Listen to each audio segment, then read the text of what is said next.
안녕하세요, 모터리언 정영철입니다. 오늘 햇빛도 굉장히 세고 온도도 지금 28도가 넘는 이런 여름 같은 날씨에 펠리시아에 나와 있습니다. 이런 날씨 속에서 오늘 소개해드릴 차는 제규어의 컴팩트 세단 XE입니다.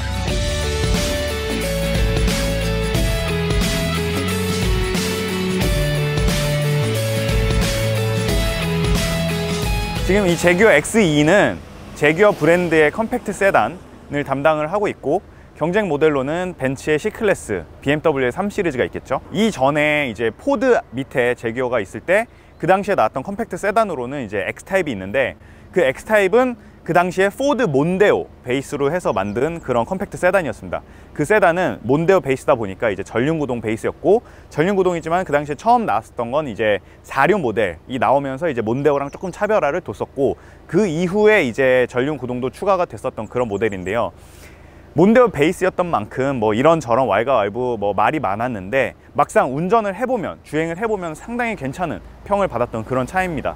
그런 만큼 오늘 이 XE도 제가 주행성에 좀 더 초점을 맞춰서 한번 경험을 해보도록 하겠습니다. 이 제규어 XE는 2014년 파리 모터쇼에서 처음 공개가 됐었는데요. 이제 연식 변경이 되면서 조금씩 옵션들이 추가가 됐었습니다.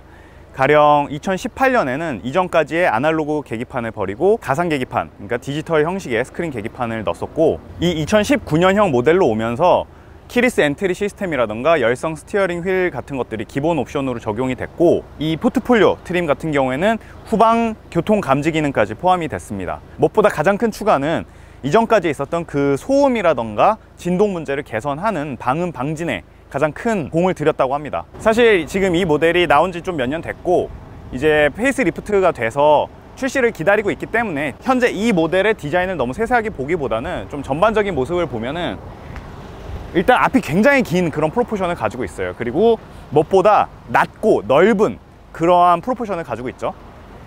경쟁 모델인 C클래스랑 3 시리즈랑 비교를 해도 가장 넓고 가장 낮은 그런 사이즈를 가지고 있습니다. 이 램프가 굉장히 날카로운 그런 인상을 만들어주고 있고, 그릴에는 제규어가 사납게 달려들려고 하는 이 얼굴 엠블럼을 가지고 있습니다. 전반적으로 굉장히 날렵한 그런 모양새를 하고 있죠. 그리고 이 앞쪽 벤트, 사이드 벤트에서 시작되는 이 엣지가 앞 펜더를 타고 와서 옆면을 쭉 가로질러서 뒤에 스포일러까지 이어지는 이런 아주 시원한 디자인을 하고 있습니다. 차체 옆면에서는 사실 뭐 특별한 기교를 볼 수는 없고, 전반적으로 길쭉한 선들을 사용을 하면서 시원시원하게 디자인이 되어 있습니다. 아래 라이캐쳐도 상당히 단순한 형태를 하고 있고, 다만 이쪽 각도에서 봤을 때 이 뒷부분 아래 로커 패널이 이렇게 잘록한 그런 모양새를 하고 있는데, 저게 제 눈에는 굉장히 예뻐 보입니다. 그 다음에 18인치 6스포크 휠이 적용이 되어 있습니다. 저 앞쪽에 말씀드렸던 저 잘록한 로커 패널이랑 비슷한 느낌으로 뒤쪽 범퍼가 싹 말려 있어요, 안쪽으로. 그러면서 아랫면이 잘록하게 디자인이 되어 있는데, 그런 반면에 이 위에 램프가 저는 조금 둔해 보이는 인상을 만든다, 그렇게 생각을 해요. 앞쪽 헤드램프가 상당히 날렵하면서도 날카로운 인상을 만들었었는데, 뒤에 리어 램프는 조금 두꺼운 형상을 하고 있어요. 다행히도 페이스리프트가 되면서 이 부분이 얇아지면서 좀 더 이 XE의 날카로운 인상과 어울리는 그런 뒷모습을 갖게 되었습니다. 앞 그릴에서는 제규어의 얼굴이 나한테 달려들 것 같은 그런 사나운 모양을 하고 있는 그 엠블럼이 사용이 됐는데, 뒤에는 이 리퍼라고 불리는 이 왼쪽으로 뛰어가는 제규어 엠블럼이 사용이 됐습니다. 시동을 켜보겠습니다.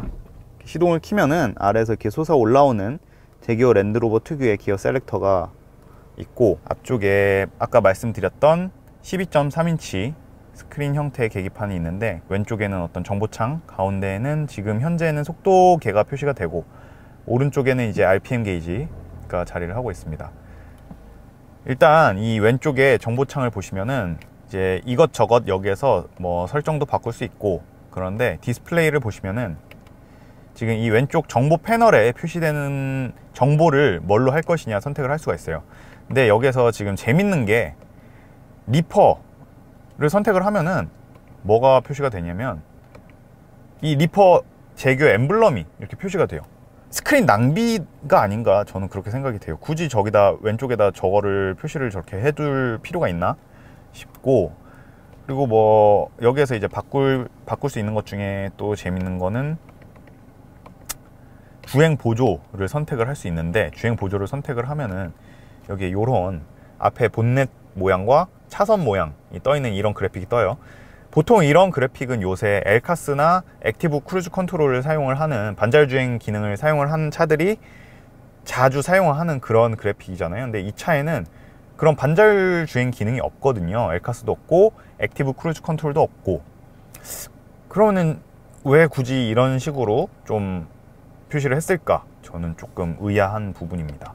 지도를 체크를 하면은 지도가 이렇게 크게 표시가 돼요. 그래서 내비게이션을 사용을 할 때 편하게 사용을 하실 수 있는데, 다만 여기에 적용이 되어 있는 이 내비게이션, 기본 내비게이션은 그렇게 좋은 것 같진 않아요. 그 도착지까지 시간을 찍어보고 하면은 다른 요새 어플리케이션, 스마트폰 어플리케이션 내비게이션이랑 차이가 심하게 나더라고요. 특히나 막힐 때라던가 그럴 때는 도착 시간이 상당히 차이가 많이 나게 그렇게 되더라고요. 기본적인 이 속도계와 RPM 게이지의 모양새를 테마에서 이렇게 바꾸실 수가 있어요. 가령 뭐 여행이면 이런 느낌, 테크니컬 또는 뭐 그래피컬. 그래서 방금 전에 미니멀로 설정이 되어 있었는데 차량 설정도 좀 어느 정도 바꿀 수 있고, 그다음에 뭐 미디어도 좀 바꿀 수가 있고, 그렇게 이 스티어링 휠 왼쪽에 달려있는 이 버튼들을 이용을 해서 사용을 할 수가 있습니다. 스티어링 휠 오른쪽에는 그냥 일반 크루즈 컨트롤을 조작하는 버튼들이 자리하고 있고, 그 다음에 열선 스티어링 휠을 켰다 껐다 할 수 있는 버튼이 있는데, 이제 어쩌다 제가 모르고 눌렀는데 가다가 손이 왜 이렇게 뜨거워 해서 보면은 켜져 있는 경우가 있고 그렇더라고요. 이 가운데 이제 10인치로 커진 터치스크린 형식의 인포테인먼트 시스템이 적용이 되었는데, 반응성은 상당히 좋아요. 반응성은 좋은데 조금 아쉬운 부분은 카플레이라던가 안드로이드 오토는 사용을 못하고, 대신에 이제 인 컨트롤 앱스라고 해가지고 따로 개발된 앱을 사용을 해서 이제 미러링을 해서 사용을 할 수가 있는데, 저는 아까 T맵 인 컨트롤 앱을 사용을 해봤는데, 카플레이로 사용할 때 T맵이랑 다른 점은 터치 반응성이 엄청 느려져요. T맵을 사용하는 거라 사실 뭐 도착 시간이라던가 아니면 뭐 루트 같은 거는 상당히 잘 나오는데, 터치 반응성이 상당히 떨어진다, 그런 게 있었고, 이 아래쪽에 공조 장치는 아주 심플하게 잘 정리가 되어 있는데 사용하기에 상당히 편하게 잘 되어 있더라고요. 다만 운전석에서 봤을 때는 이 풍량을 나타내는 LED가 잘 안 보일 때가 있어요. 이 앞쪽 정면에서 봤을 때는 이렇게 밝은데, 이게 운전석에서 봤을 때는 좀 어두워지더라고요.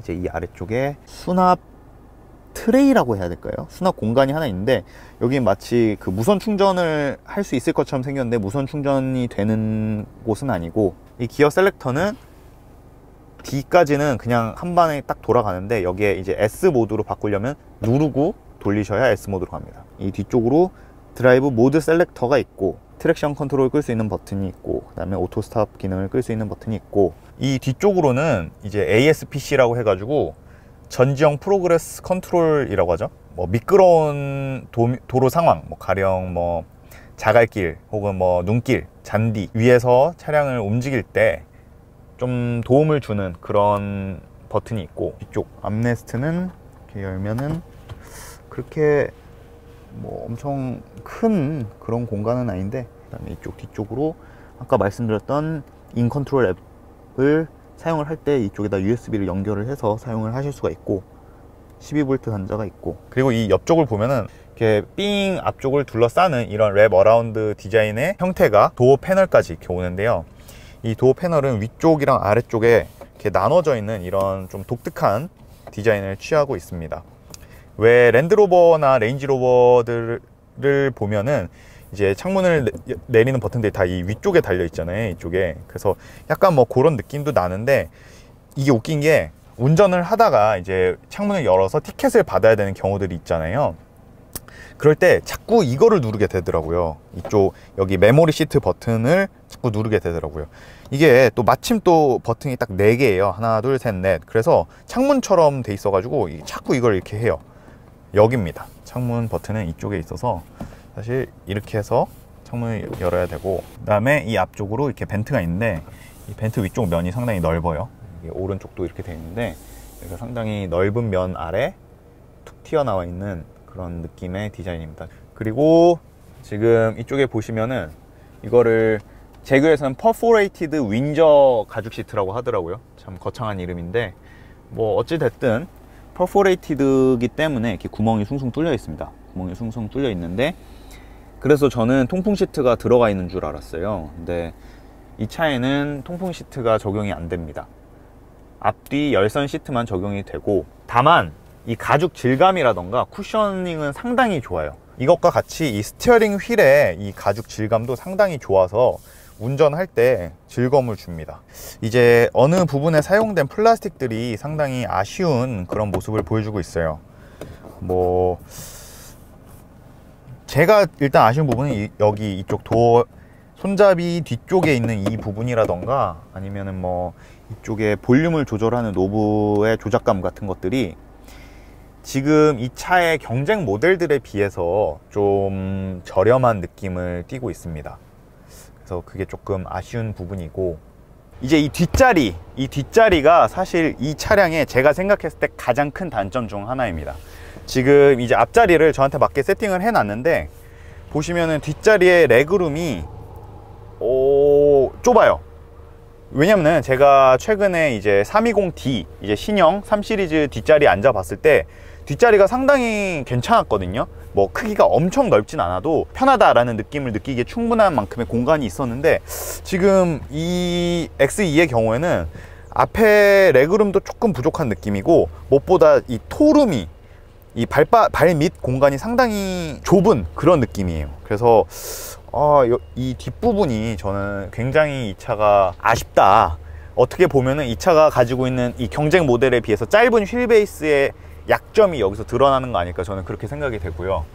헤드룸은 사실 막 그렇게 부족하다라는 느낌을 주진 않는데, 전반적인 공간이 좀 좁다 보니까 약간 답답한 그런 느낌이 느껴집니다. 가운데 암레스트를 내려보면은 이 암레스트가 약간 아래에 위치하고 있는 느낌이, 조금만 높았으면 조금 더 편한 포지셔닝을 잡을 수 있을 것 같은데 이게 조금 낮은 느낌이고, 또 아쉬운 점은 뒷자리에 뭐 USB 충전 포트가 없고 폴딩을 시킬 수 있는 레버를 도저히 못 찾겠는 거예요. 근데 그 레버가 바로 여기에 있습니다. 이렇게 위에서 보면은 사실 안 보여요.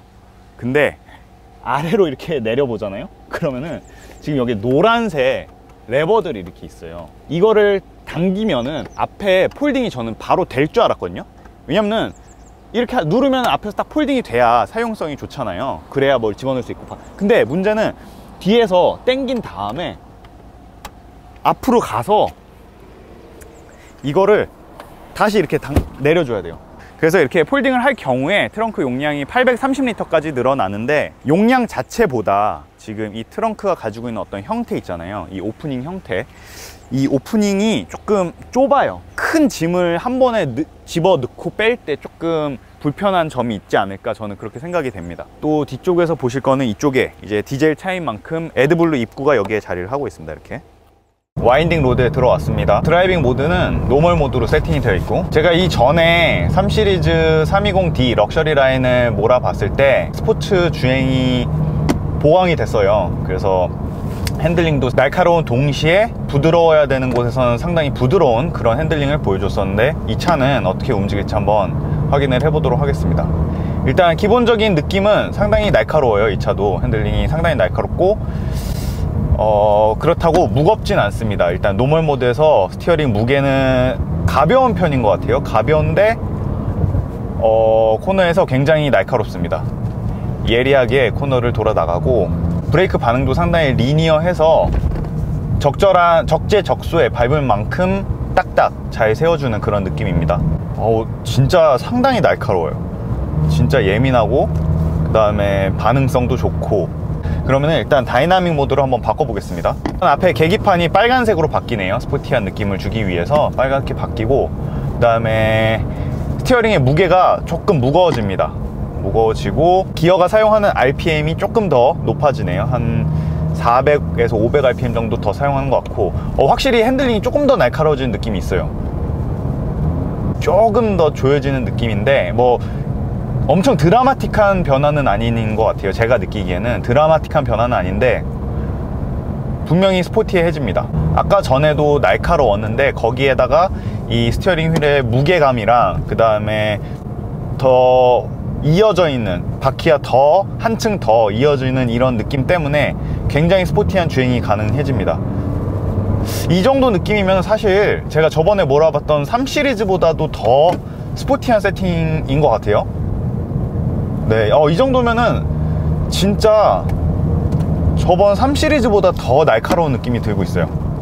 제가 이 차가 도심에서 주행을 하거나 그럴 때는 좀 차가 딱딱한가 싶기도 했거든요. 왜냐면은 이전 320D에 비해서 320D는 그런 일반 도심 주행을 할 때 상당히 부드럽거든요. 근데 그거에 비해서는 이 차는 조금은 단단한 느낌이었는데, 그 단단함이 사실 기분 나쁜 단단함은 아니었어요. 그 단단함으로 인해서 승차감에 굉장히 손해를 보거나 그런 느낌의 단단함은 아니고, 세팅이 단단한 그런 느낌이었는데, 일단 와인딩 로드에 들어오니까 그 단단함이 빛을 발하네요. 3 시리즈보다 더 날카로운 핸들링을 보여주고 있습니다.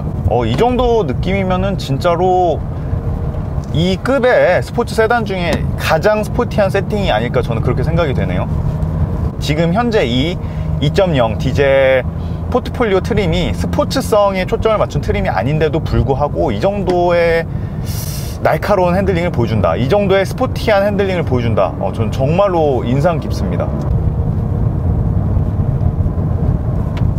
지금 방금 전에 상당히 가파른 내리막 헤어핀을 돌았는데 정말로 그립도 좋고, 승차감에 대해서 얘기를 해보자면은 좀 전에 잠깐 말씀드렸듯이 승차감은 확실히 C클래스나 아니면 3 시리즈에 비해서는 단단하게 세팅이 되어 있어요. 승차감이 단단한 승차감을 가지고 있고,